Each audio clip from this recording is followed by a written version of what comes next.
Governo Liu Husi Sefope haruketan trabalhador timoroan na inhat nulu racing itu ba serviço iha Coreia do Sul.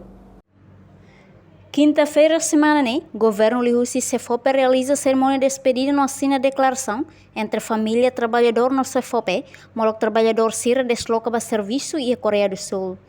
Secretário de Estado de Formação Profissional no Emprego, Rosério Araújo Mendonça, russo trabalhador Sira, atuará no halatui regras no procedimento, nebe hatur ona e memorando entre governo Coreia e governo Timor-Leste. Sida tempo bahwa di bele halo bele melhora dia kliutan fila fale hodi reduz tasai dan nebe maka ohindian sai sistema 30%. Mas be ita Timor sida toba número da botne. Com certeza tamba ita falta de desaminha informação ba ita ne trabalhadores sira. Ita ne trabalhadores sira, maioria sira ninya hanuing da agora nene tamba de buat tidak sira la saisi legalnya ta botraten ita la selu tasaba governo. Mas bene risco mosiha.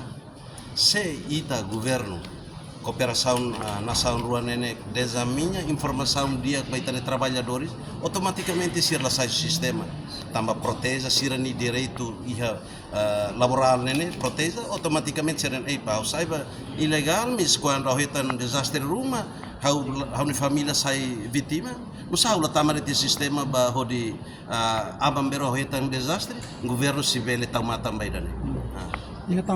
E a Sorinceluk trabalhador Marcos Barros, Husi município Covalima, sente contente teve também a oportunidade para serviço e a Coreia. Também rodalang ida ne bele hadia família ne Moris ne be mukit durante ne sira enfrenta.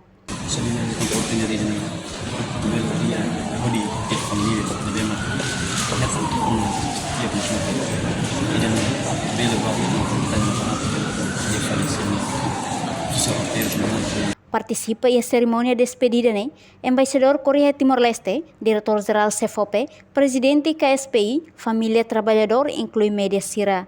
Reportagem Epifânia de Carvalho, televisão Timor-Post. Janela informação ba emahoto. Atu hatena informação atual dia Liu, kita halua.